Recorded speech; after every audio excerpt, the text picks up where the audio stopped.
Did they? It's Thursday, September the 21st. Hey, I've got my buddy Joe Bates here with me. I've had several guys that have had some questions about night fishing, and like I told you, I think last week, I haven't night fished in 25 years. So I thought I'd get Joe on here and would ask him some questions, but I'm going to go ahead and do my weekly fishing report first. Lake levels right about 9, 10 3/4. Water temperature, finally cooled down last night, the air temperature, but the water temperature is still 80 degrees in the morning, and it's warming up to 81 or 82. But I think for the most part, the bite's still really tough. There's a drop shot bite, and I'm not going to talk much about it because we did quite a bit on it last week. But my most consistent is probably a drop shot bite, but you got to weed through a lot of fish to catch keepers. Now, yesterday I started catching some fish on a jig, couple different jigs. You can catch them on a football jig. I was throwing a 3/4 ounce 5-fish cover jig, a green pumpkin orange, a PBJ will work good, any kind of greens and browns. But I'm also caught them on a shaky head with a Zoom Magnum finesse worm, and also using the same worm on a wobble head. And a lot of these fish yesterday weren't that deep. I fished up in the White River, and it seemed like they were in brush or around it, about 18 to 25 feet deep. Now this morning I fished from Ants Creek to Kimberling with what I felt was better conditions, but we struggled on a jig bite and had to back out and catch them about 25 to 30 foot. A lot of main lake and secondary points, but brush seems to be the key, or bigger rock. As far as the top water deal, I fished a little benefit tournament this past Saturday, and I think we had 14 pounds, and we had a 540 for big fish. But it was kind of one of them deals. We tied on a Whopper Plopper and a Cyclone Junior and literally threw it all day. Right now, the Whopper Plopper bite reminds me a lot of an Alabama rig. You can throw it all day and either catch them, or you can throw it all day and not get a bite. But it's kind of been, for me, it's been like a 1-2 punch. I've been using a Whopper Plopper if I've got some chop and some low light cover. When it gets real slick and calm like it did Saturday after the morning bite, the Cyclone Junior, a little bit smaller profile bait, not making as much noise, seemed to be the key to getting the bites. And some of the fish were on ledge rock, some of them were on gravel. I basically just put the trolling motor down and would go in a creek, fish down one side and up the next, and you never knew really where your bite was going to come from. The good thing about it is when we got a bite, it was a quality bite. So it's kind of one of them deals, to me anyways. In order to get bit on it, I got to put it in my hand and just throw it. And I did flip around a few docks when I'd get to a dock, but I didn't hardly have any jig bite on the shallow docks. So I'm going to get into a little bit of night fishing and with Joe here. Joe, thanks. I appreciate you coming over and spending some time with us. Yeah, thanks, Pete. It's an honor for sure. But I haven't night fished in 25 years, but Joe, it's kind of like a day and a night tournament together, because usually on when you guys night fish, you've got a couple hours of daylight. So do you approach it like day and night fishing? Yeah, I like to split it up. You've got a good couple hours when it's in the middle of the summer there of a good bite, that evening bite, and it can really turn on. And in my mind, mentally, I like to have 2 or 3 keepers in the boat when it gets dark. Then I put the daytime stuff away, and what the daytime stuff, whether top water, whatever it may be, I'll put it away and then pull out the night stuff and slow down. Really is the big thing. It seems like generally you have a little lull right after dark, and then it starts ramping back up after that. But and the different moons, how do you, like, as far as your bait choices, when do you choose what bait, one bait over another one, like on a dark moon or a bright moon? That's a tough one. I've noticed here, and this is a perfect example, like last night and the night before, it's gotten really tough. There's no moon up until real late, if any.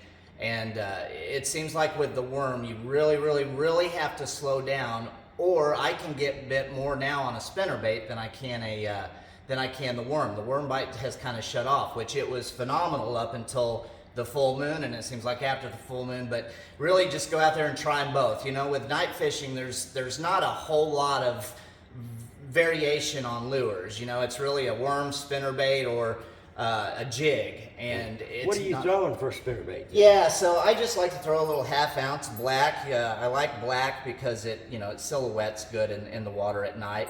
And at night, fish go off of feel obviously more than they do with sight because there's no light. So I like a single Colorado blade, the thump. You can feel it thump, thump, thump, and when they hit it, man, they jar it. I had some smallmouth Friday night that literally would knock the blade off of it. So yeah, super fun. Now, what type of structure are you fishing? With the spinnerbait, are you around docks or fishing rock or? If I'm targeting the smallmouth, it's just like you would in the daytime. The smallmouth live around the pea gravel, points. I got on one point and caught like 5 on 5 casts. It was really, really fun. But that night in general was tough.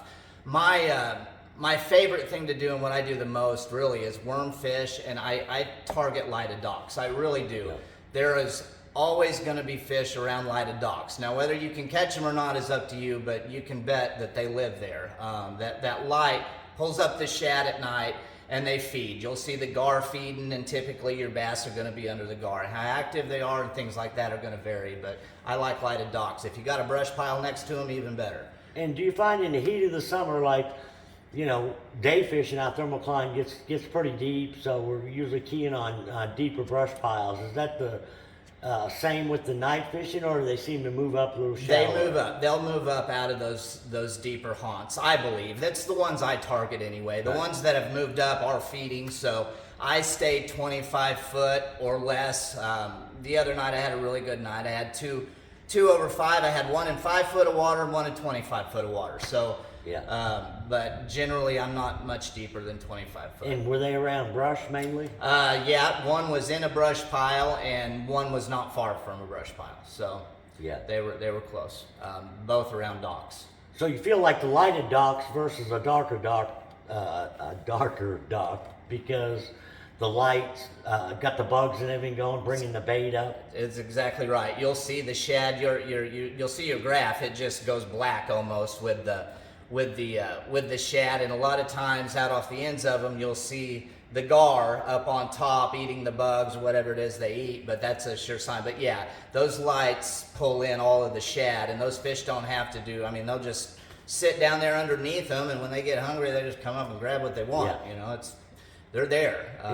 It seemed like what I remember about the night fishing, you had a pretty good bite before it got dark. Then you might go, different nights, of course, were different, but you'd go 4 or 5 hours, and then it'd be a certain time towards the end of tournaments that we were fishing, whether it be we fished all night before daylight, but normally we fished till like midnight or 1.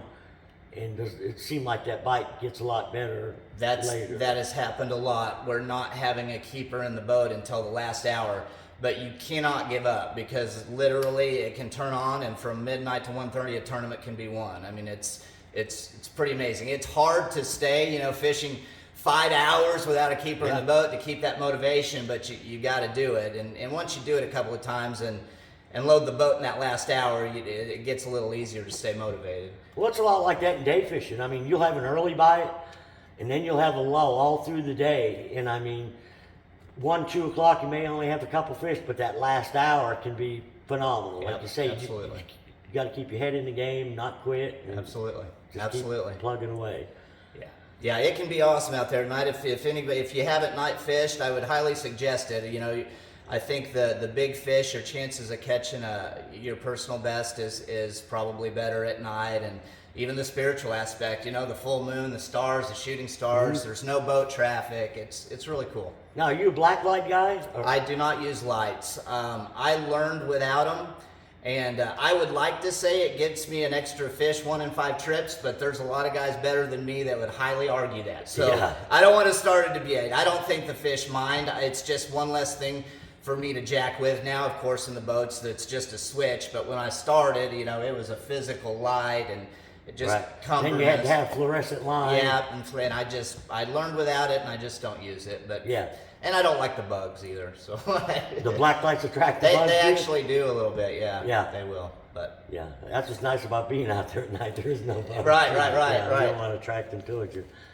Well, and line size. You fish the same size line that you would in a day a lot. I do. You can get away with bigger line at night, and of course, if you're using lights, you want to use fluorescent. I use 15-pound test across the board, just as a general rule of thumb. I can work my lures the best with it. I know how it's going to fall. It's just what I've always used, and that's where my confidence is. And a lot of it is confidence. Sizes and things like that is going to get into personal preference and what you like, but.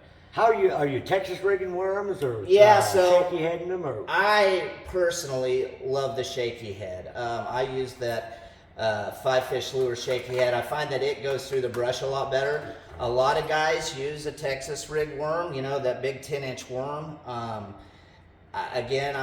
I got onto the shaky head deal back when it first came out in the daytime and started doing it at night. Thought I'd come onto some big secret, don't tell anybody. And I've never really looked back from it. I haven't had to. It's worked really well for me. So I like the shaky head, but again, it's another one of those confidence things. The shaky head will work, the Texas rig will work. Yeah. It's just getting in front of the fish. Yeah, what I like about the shaky head and the 5-fish one, the one Brian Snowden designed there, the bait stands up real well, comes through the brush real well, and I think that's important because you know where your hook point is when you're dragging across the bottom. A lot of times with a Texas rig, you got no control over where the hook is. Let me see the worm there for a minute. Like when you're Texas rigging it, your hook could be down here when you set the hook, you miss the fish, or you hook them in the side of the mouth. With that shaky head, it's down, and 90% of the time the hook is up, so you're going to hook the fish right in the roof of the mouth. Yeah, basically just like that. Yeah. Well, Joe, I'll have to get you back on here, especially springtime. Sure. I mean, I know that's when these fish are spawning or getting ready to, that's when you boys really I love it. put the hurts on. I love on a it. I spinnerbait. love it. Absolutely. Well, Thanks for having me. You bet. Thanks for spending some time with us. So till next week, good luck, good fishing.